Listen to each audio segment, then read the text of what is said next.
That he was not going to be able to be here today. So when he knew that he was not going to be able to be here today, he asked if I would share a message that the Lord gave me for a Wednesday evening because he felt it was important that the whole church hears the message of the Lord. So I thought, how easy is that going to be? Just get my notes together, come up here, read through my notes, and be on my way.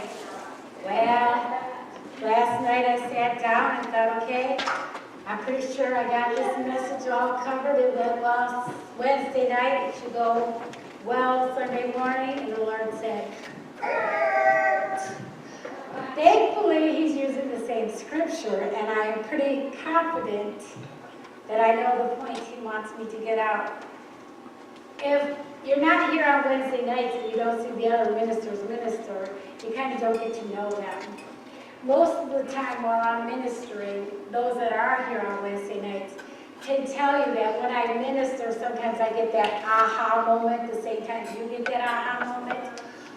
This last Wednesday night, I ministered on Nehemiah, and I had a lot of aha moments Wednesday night. But the Lord has really, the last couple months, has been really having me study Ezra. And then he took me into Nehemiah. And the reason he took me to both of those is because those two books actually go together. If you go by the Bible historians, they actually say that Ezra and Nehemiah should be one book. It should just be one book together. But I want to give you some history about Ezra before I get started, because a lot of it you're going to have to go back and you're going to have to read, and you're going to say, yep, that's exactly what she said it was. That's what was said. Prove me wrong is what I like to say on Wednesday nights. Go back home, read it, prove me wrong. If I'm wrong, the Lord will deal with me. In Ezra 1, the history is the Israelites' history. They had been put into Babylon captivity by Nebuchadnezzar. But in Ezra, it was a time for the Lord to move again on their behalf. So in Ezra 1, there is a new king that has taken over. It's no longer Nebuchadnezzar. His name is Cyrus. And the Israelites and Cyrus was instructed for the temple to be rebuilt. And Cyrus knew that in order to have the temple rebuilt, that the Israelites would have to be set free and sent back to Jerusalem.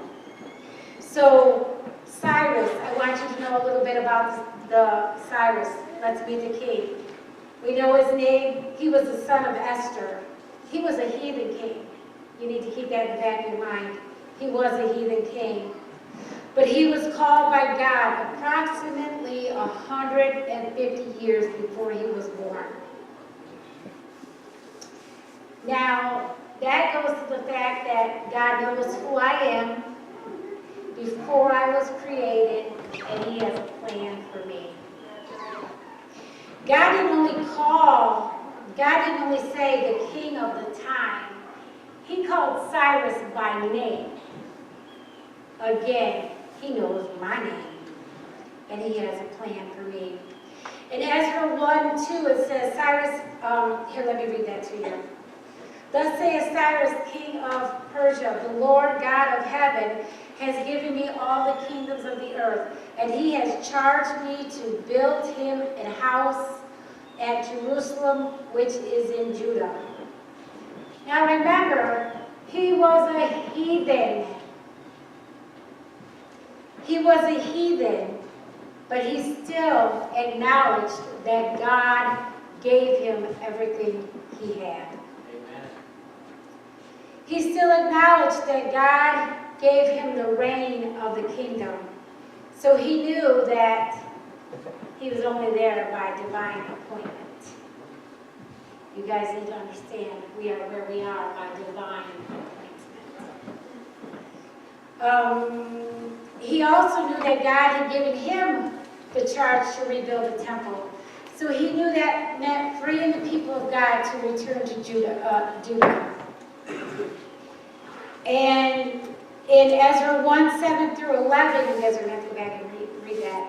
He returned the vessels of the temple taken from Nebuchadnezzar and offered up to his false gods. Now, if you were here on Wednesday night, or if you need to hear the message, we learned Wednesday night that God tends to repeat history. If we look at things, God tends to repeat themselves. In Ezra, it's showing how the king Nebuchadnezzar took out of the temple the gold and the silver. He took it out of the temple after it was destroyed.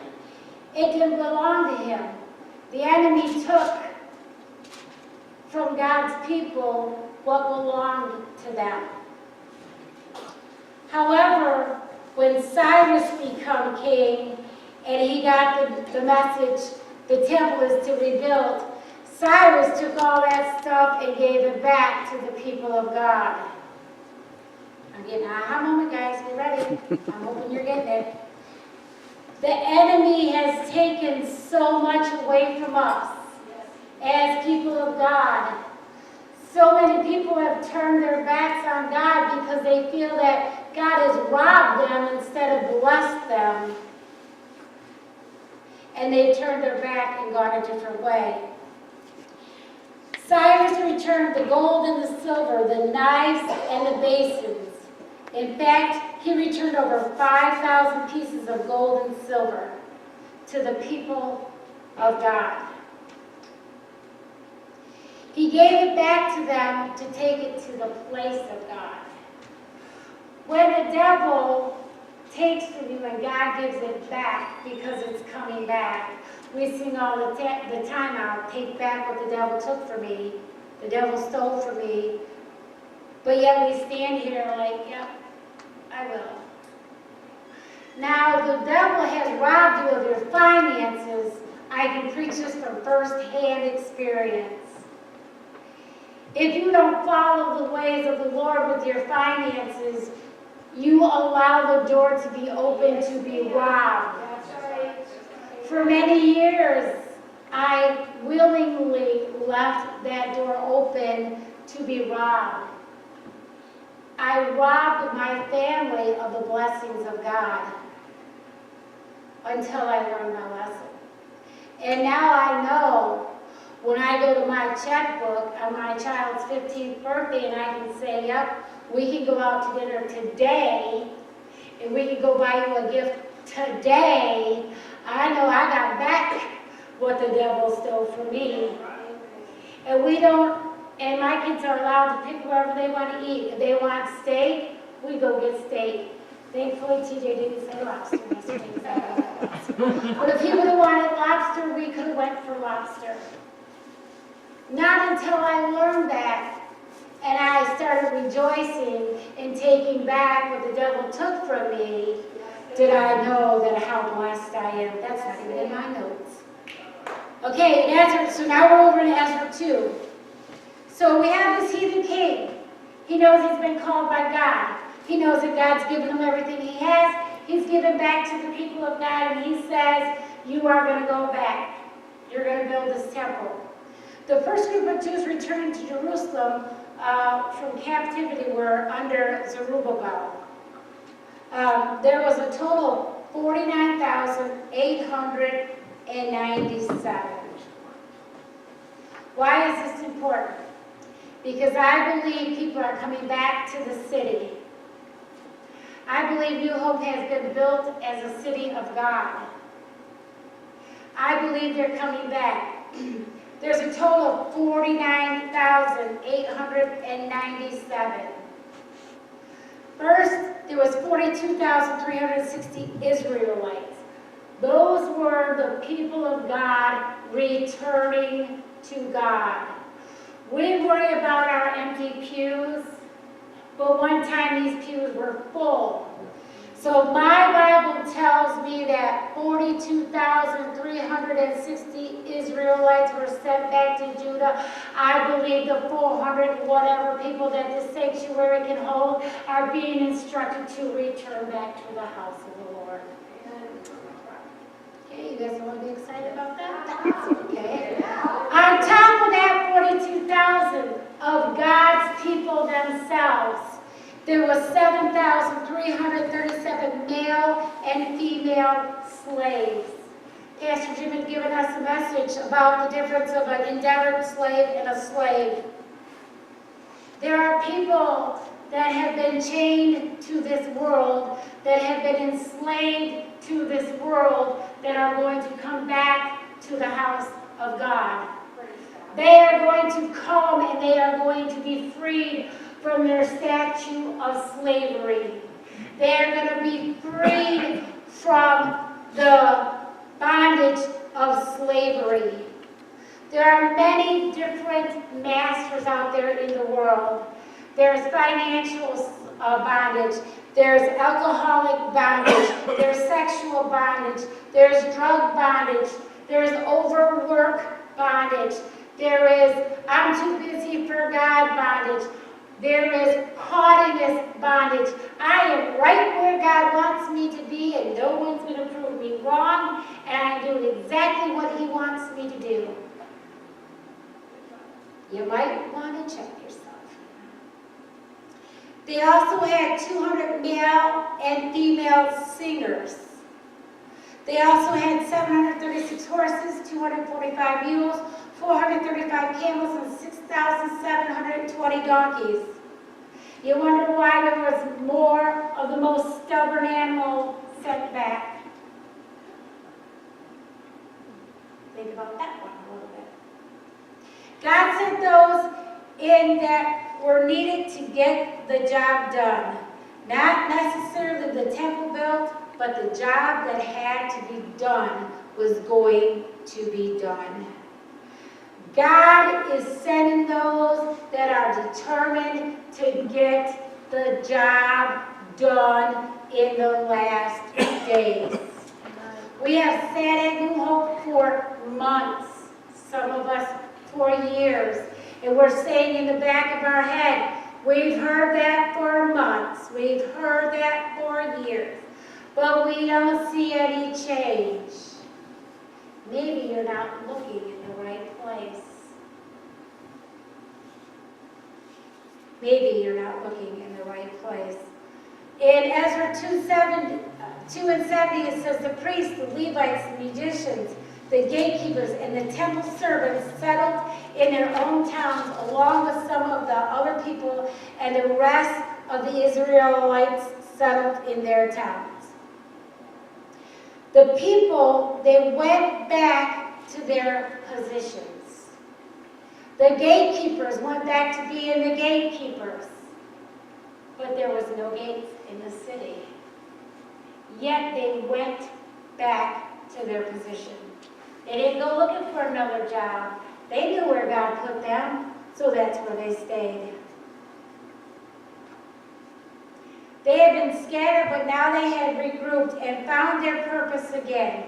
They recognized to do what needed to be done. There have been many of us that have been scattered for all different reasons. We have been scattered. We have had people in this church that this whole church could be rebuilt again. We could have a brand new everything in this church. And God knows in just the right time when that person needs to come in. We have singers that need to come back and be in their positions. We have musicians that need to come back and be in their positions. We have gatekeepers that need to come back and be in their positions. We have temple servants that need to come back and be in their position. Again, I can tell you by personal experience, this week has been a pretty challenging week for me. I can honestly say I think I've walked about 3 steps in Pastor Jim's shoes this week. It's been challenging. I've been working as a substitute in the second grade class, full-time job. It's been wonderful. Yeehaw, it's been wonderful. I have been studying for my state test. I have been making sure that the shepherd of the church is taken care of. I have been trying to maintain my own household. I ministered Wednesday. I ministered the next Wednesday. I am ministering today. And I said, Lord, I don't know how Pastor Jim does it, but I don't want his shoes. Sorry, I can't do all that. I am tired. I am physically tired. I am emotionally stretched. But I know that this is my position as a servant of the temple. When I am needed, when my boss tells me I need you to do something, I will do what he requires of me. And I know that I am asked because he knows that God has me right where I need to be. I am in the place that I need to be in to be building the city, the temple. I have many ministers in the church with me that have taken on the challenge of ministering on Wednesday nights. We are in the place of rebuilding the temple. We are in the place of having our priests up. We are in the place of having servants back in their places of being ready to serve. I believe that is where America is at now. So much of Christianity has been stolen by the enemy. He has taken good and turned it into evil. Sister Jane told us about a minister that was sharing God's word and was in trouble over it. He has mocked and torn the church apart. Satan has mocked and torn the church apart. Look at our pews. Satan has left the holy city and the temple in ruins. Look at our church. Look at other churches. There are so many churches that are closing up because of silly reasons. They didn't use the right microphones during worship. Worship music is too loud. The minister looked at me too often while he or she was ministering. Somebody didn't stroke my ego just the way I needed it to be stroked today. Satan has turned so many lives upside down and caused so many people to lose hope in the truth. But the Lord is calling us back to our places. We all are getting back into the positions that we belong. We need our priests to stand up and minister. We need our servants to serve. We need our singers to lead us into worship. We need our musicians to set the atmosphere of worship. We need our gatekeepers to stand guard while we rebuild the temple, because the temple can't be rebuilt if the people that are building are concerned about who is going to attack them while they are building. We need our temple servants to serve in the temple. We need those of you that are servants to serve in the temple. Ezra 3 goes on and talks about rebuilding. When the Israelites returned to Jerusalem, they were heartbroken at the sight of the city and the temple. The walls of the city were destroyed. It was in shambles. The gates had been burnt to ashes. The city was compromised. The temple had been destroyed, and everything they had ever had hoped in laid in ruins right in front of their eyes. How many of us can say, I've been in that position? My life has laid in ruins right in front of my eyes. However, the Israelites, they didn't hesitate to start cleaning up the city and making homes. They were reestablishing themselves where they belonged. They began to take back what the enemy had taken away from them. They seen it was going to be a challenge, but they didn't give up. They didn't give up. They knew it was broken, but they also knew that God sent them for a reason, and it was going to be done. It was going to be taken care of. They knew. They did what they had to do to get into a position where they could get busy about God's work. Okay, let's talk about repeating history. Let's look at New Hope as a city, as a temple, because we all know that God's glory is in this place. There's no question of that. However, New Hope has been in some turmoil. We've been in some shaking and some rattling. Our walls kind of shattered a little bit. Our temple kind of tumbled a little bit. Yeah, we were still coming and we were having service, but really, were we having service? There were a few of us each week that was here to get the job done. And there were those that were coming to attack and just say, yeah, whatever. I'm in church because I have to be in church. It's Sunday again. I'm here because I have to be here. Are you here to rebuild, or are you here not to rebuild? Again, that wasn't in my notes. They didn't hesitate to start cleaning up the city and making homes. They were reestablishing themselves where they belonged. They began to take back what the enemy had taken, and they took on the challenge. There are some of us that have been or still are standing and looking, and everything we have ever hoped for or believed in is in shambles. Again, I can personally say there was a time in my life I stood in my bedroom, and it was a full moon, and I looked at the moon and I said to God, if this is what you have to offer me, I don't want it. I have served you for over 20 years, and I am in this position right now, and I thought you were going to be better for me than this, and I thought you were going to provide for me, and I thought it was going to be hunky-dory, and I thought my life was going to be a good life. You brought me from my neighborhood to here now to let me down. I don't want it. There was another time that I stood in my bedroom.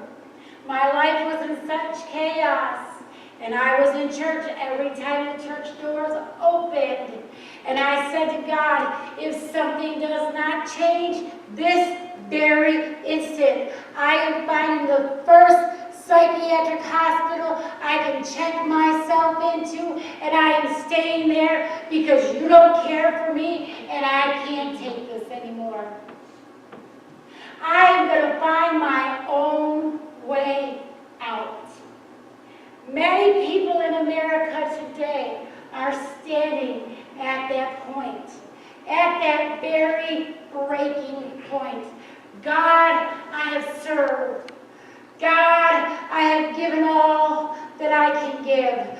God, I have given emotionally. I have given financially. I have given physically. I have given everything that I have known to give, and you have failed me. I don't want you anymore.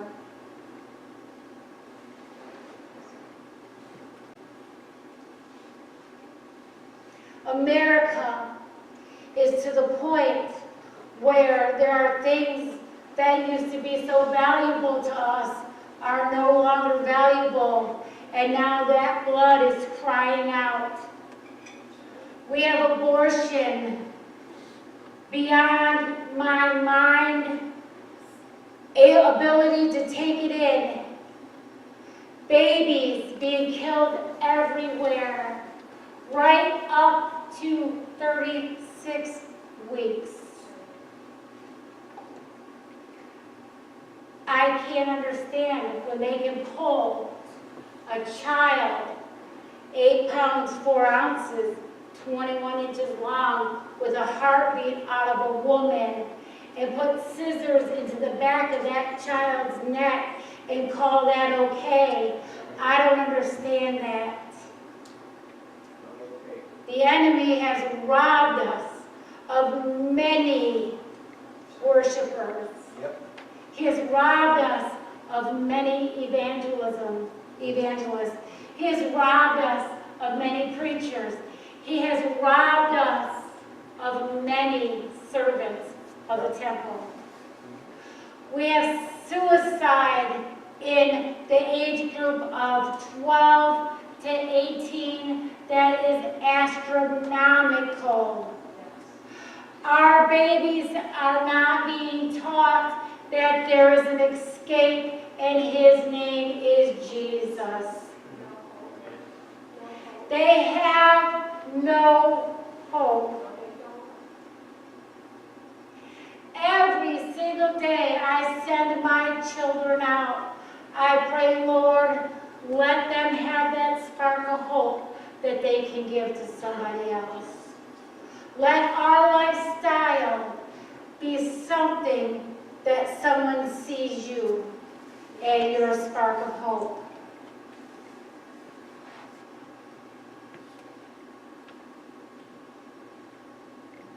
We have even called it hopeless, but I want you to hold on to the hope and listen to the rest of this message. Again, Sister Jane, negative before the positive, right? In Ezra 3:1-6, I'm going to read it. And when the 7th month was come, and the children of Israel were in their cities, the people gathered themselves together as one man to Jerusalem. I believe that New Hope, this is where this is getting good. I believe New Hope is now again under unity. I believe we are one sanctity under God again. We did have a time that a lot of us came in and we had our own agendas. And is that good or is that bad? It's bad when you're not following the agenda of the shepherd. Yes, sir. And it's bad when you tend to see something that needs to be done and instead of waiting on God and trying to do it yourself, it's bad because then that person that was coming to take care of that comes in and feels they're not needed. And then they walk back out. Oh no, that wasn't a good that moment. I got you, God, I got you. But I believe again in the repeating of history. New Hope, just like in Ezra, we are one again. Then stood up Joshua, the son of Jozadak, and his brethren the priests, and Zerubbabel, the son of Shealtiel. If I say these wrong, I'm sorry. You would tell me after church how to say it right. I don't mind. His brethren, and builded the altar of God of Israel to offer burnt offerings thereon, as it is written in the law of Moses, the man of God. And they set the altar upon his base, for fear was upon them because of the people of those countries, and they offered burnt offerings there unto the Lord, even burnt offerings morning and evening.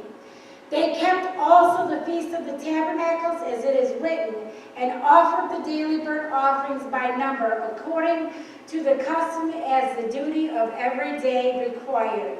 And afterward offered the continual burnt offerings, both of the new moons and of the set feasts of the Lord, that were consecrated, and of every one that willingly offered a freewill offering unto the Lord.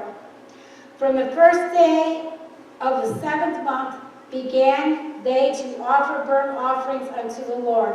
But the foundation of the temple was not yet laid. Before the temple was even built, before the foundation of the temple was even repaired, the first thing they rebuilt was the altar. They rebuilt the altar before they rebuilt the foundation of the temple. The altar was built first before the walls of the temple were even put back up. They rebuilt the altar to allow them to follow God's command. All right. Now, this is where it gets important. Before they did anything, before they tried to take this city that was in shambles, take the temple that was in shambles, they rebuilt an altar. Before they laid the foundation. I believe that that is society's problem today. Society today has defiled the altar. Yes. Yes. Yes. That's right. Not only have they defiled an altar that is set up right, they have defiled altars that have fallen. In so many ways, they have mocked it by using it in satanic rituals. That's right. They have removed them out of the churches. They have removed them out of private life, as if the altar isn't even important. If it was not important, they would have not rebuilt it first. Society has devalued the altar because they don't have time to see the value. Many don't even know the purpose of an altar anymore. Do you? Do you? Let me remind you what the altar represents. The altar represents the cross that Jesus hung on to leave sin in its place. So when you go to an altar, and like I said Wednesday night when I was ministering this, an altar is not something that is built. An altar is a place that you have set aside that you know is for God and only God. Some people need that visual altar to be able to come to. But when we're at home in our private lives, my house isn't big enough to put an altar in with 5 people and 3 dogs. I don't have the room. I do have a closet. And I can stand in my kitchen and say, okay, Lord, you see this all around me, and not one thing represents you. However, I need to stop. And I may not be able to bend my knee, but I can surely bow my heart. I could be cooking spaghetti dinner and say, Lord, put it on autopilot. I need time at my altar with you. The altar is where we need to go first. We need to be forgiven, healed, and revived. It was the very foundation of all that Israel was. They brought animals to the altar to have sins forgiven. They brought animals to the altar as a sacrifice to give praise for what God had done for them. They brought things to the altar knowing they were being left for the Lord to do what he wanted to do with them. It is a place where burnt offerings and sin offerings can be offered up. No, don't get me wrong, don't go looking for doves, don't go looking for oxen, don't go looking for cows. I'm not saying we have to go back to the old ways of putting them on the altar. No, but we all know what we carry that we need to lay at the altar. We all know what we carry in our own lives that we need to bring back to the altar. We have to come out of having to burn animals thankfully because of his grace. But we do have things that we need to bring to an altar and to let it be burned away. Because when you come to the altar, the fire of the Lord is waiting to remove all that hinders you from moving forward and being set back into the position you belong in. We bring our sins. We bring our sorrows. We bring our chains. We bring our disappointments. We bring our busyness. We bring our unforgiveness. We bring our scars. We bring our wounds to the altar to be healed. There are many people that are carrying wounds and scars for a long time. And they cause them to do things that they would never do, or cause them to not do things that they should be doing. Lord, I tried to move in that position you said I was for. Lord, I've taken my Michigan State test 5 times to be a teacher. Lord, you opened the door for me to go to school for 6 years. Lord, I'm $60,000 in debt because I went to school because I felt you were calling me to be a teacher. Lord, I'm going to take my test, and I know that I'm going to pass it this time. I know you're on my side. Tuesday I went. I didn't pass it. Like I was saying Wednesday, I was upset.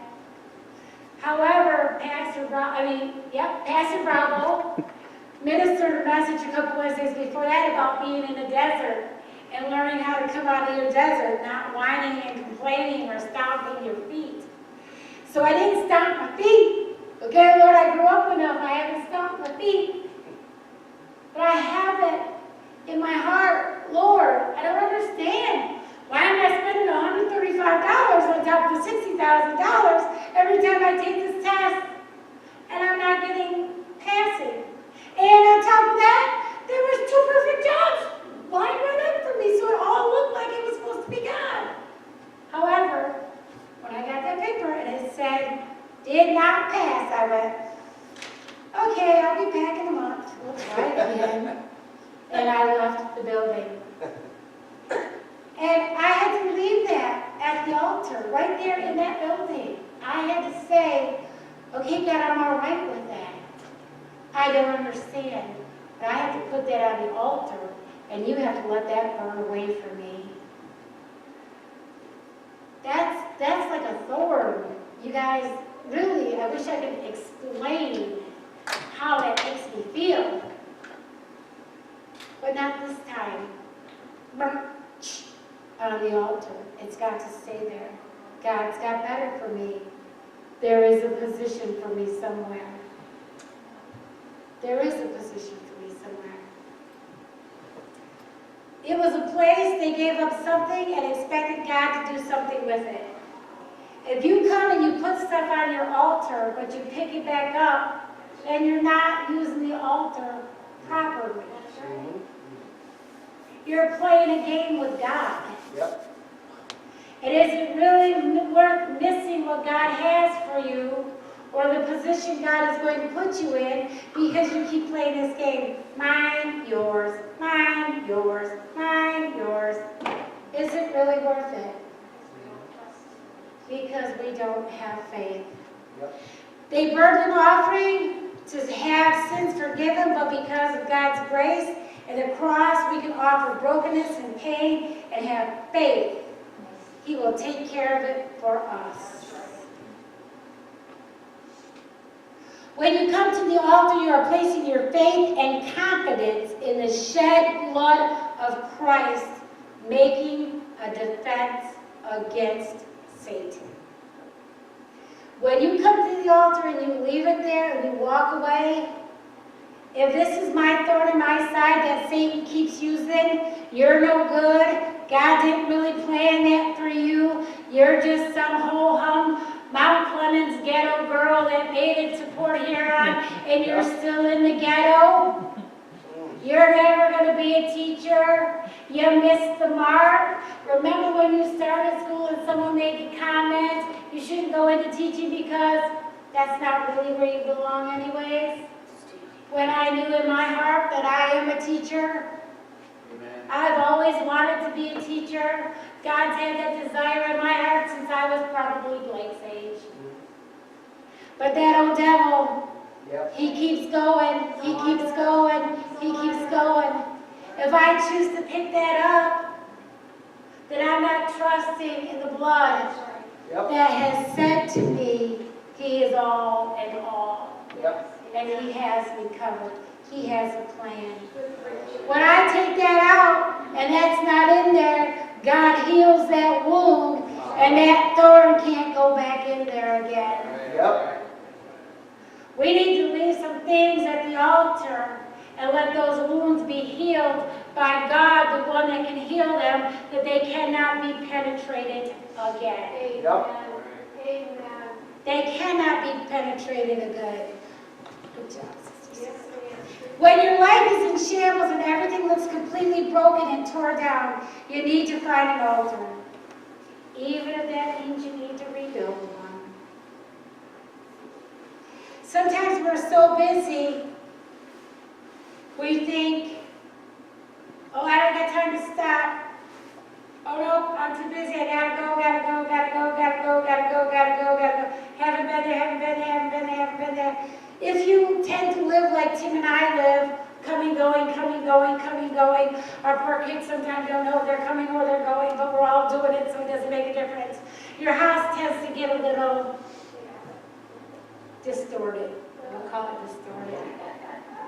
And then you come home and you finally stop and say, it's Sunday afternoon, so let's get ready for next week. But wait a minute, I need to take a breath. And you look at your house and you're like, I can't get ready for next week. I don't have any clean clothes. So then you're worried about this pile over here and this pile over here.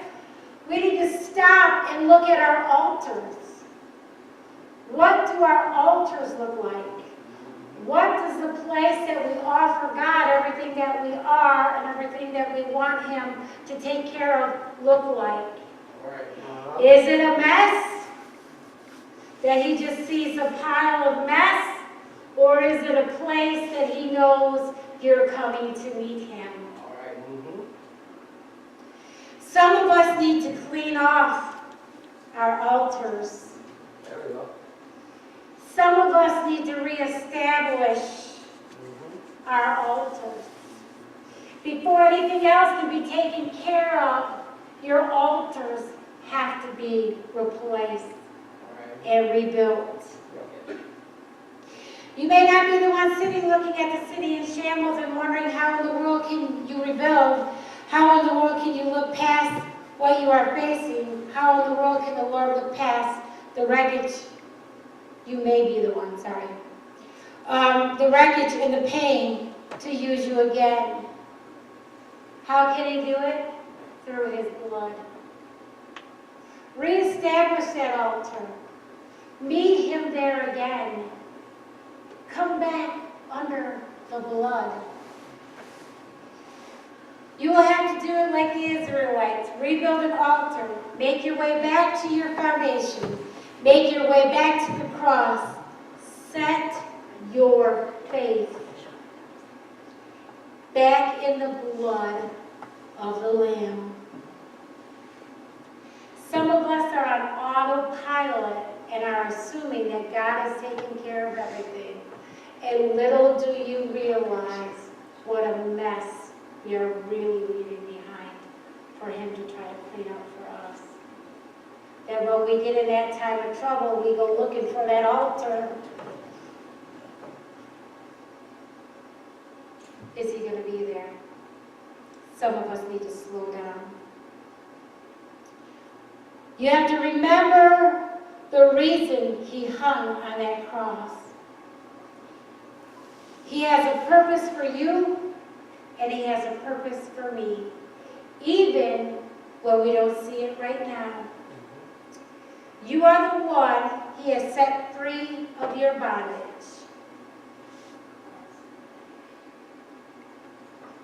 You are the one that He has set free. He has set you free from fear. He has set you free from the feeling of unworthiness. He has set me free from feeling like I don't fit in. He has set us free from feeling of not knowing where you belong. Your feeling of hopelessness. Your feeling of I am doing all that I know to do, and I still don't feel like I'm in the right spot. I think there are so many people in that position today that they feel, God, I have done all that I know to do, and I'm still just sitting here. I don't feel like I'm doing what I'm supposed to be doing. Remember, Cyrus was called 150 years before he was born. God called him by name. In repeating history, your name is in that same book God called Cyrus from. He has a plan. He has your position. You may not be a king, and hopefully you won't be a heathen when he calls you and shows you what you're supposed to be doing. But he has a place for you. He has the right spot picked for you. I'm in a second grade maternity leave. My job is planned until February 11th.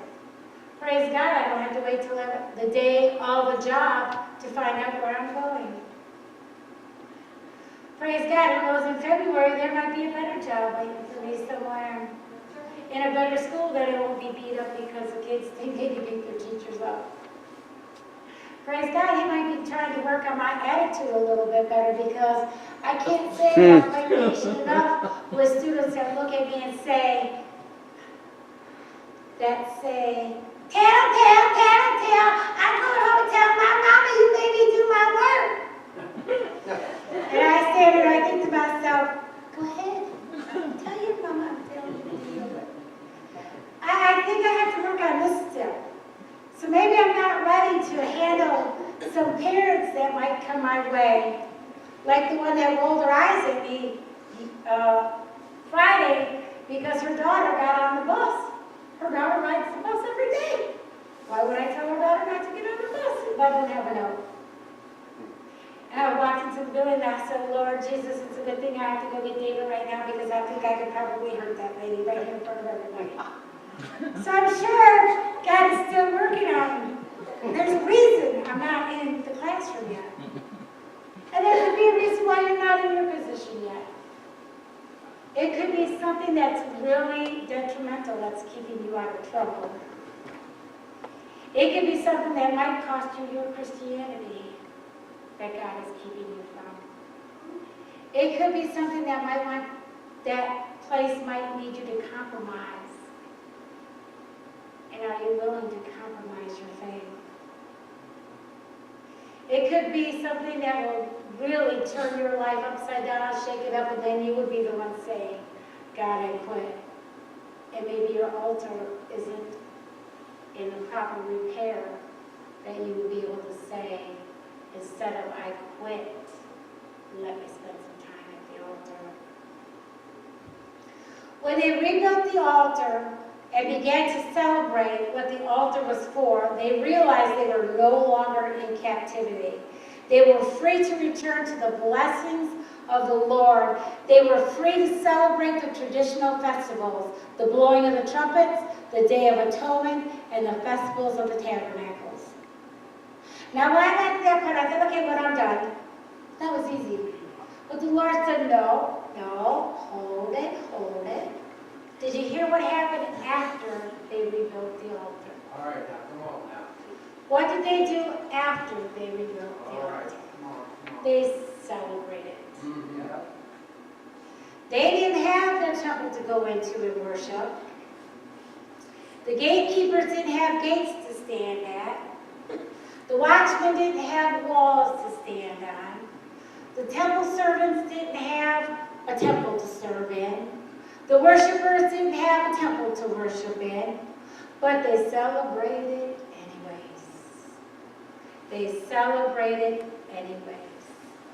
They blew the trumpets and they rejoiced because they realized we have been in captivity for so long. We have finally got to the point that we are no longer in captivity and we are to the place that we can rebuild our altar. What a celebration that you should feel within yourself when you know that your altar is prepared for the Lord, because He's going to come and meet you there. He's going to come and meet you there. Today, as we take communion, if you need to rebuild your altar, please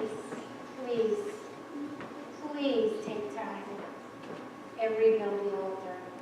Go ahead, Nick. The place you meet with God, please take the time to rebuild. Remember, the altar is a place to meet with God. That's the most important thing. Do you have your place that you get to meet with God? Do you realize that your altar is a place that you're going to leave something? If it be something that needs to be burned up, or if it be your worship. Some of us have had some things that have burned up, and thank God we are through that trial. Thank God we have come through that issue. Thank God it's burned up in ashes. I'm not playing with it anymore. I'm not picking it up to dirty me anymore. I am done with it. Realize that coming to the altar is also the time that God wants to deal with you. He doesn't only want you to bring him things. He wants you to go away a different way. He wants you to go away in a better place. He wants you to be able to say, Lord, thank you. I feel lighter. I have laid my burdens down. God is calling for us to come out of captivity, and rebuild our altars so that his glory may be seen. Brother and Sister Barbara, will you come and serve communion this morning for me? I appreciate it. So as we come to the altars to receive our communion, the blessed blessing of communion, please take time to check your personal altars. Are they somewhere that God can come and visit with you? Is it something that you may need to rebuild or reestablish? Is that something you need to set back on its face and say, Lord, I've gone away, but I know that I need to return to the altar? And that can be done in private. It doesn't have to be a public spectacle. That's something between you and God. And I ask you today just to come and join me at the altar that we have here at New Hope to take communion, the blessing of communion. Tim, if you want to go ahead and start the music. We all know that you don't have to be a member of New Hope to accept communion, but I pray that you are a member of God's family, and I pray that if you are not, that you take a moment and say the simple prayer, Lord, forgive me, for I know that I am a sinner, and I am a sinner by birth, and I ask you to cover me with your blood. Forgive me of my sins. Come in and cleanse my life and cleanse my heart, Lord, that I can be called the child of God, washed in the blood. If you need other prayer, please take a moment and pray and have it all settled in your souls. If you're settled, please come join me at the altar as we prepare to take communion.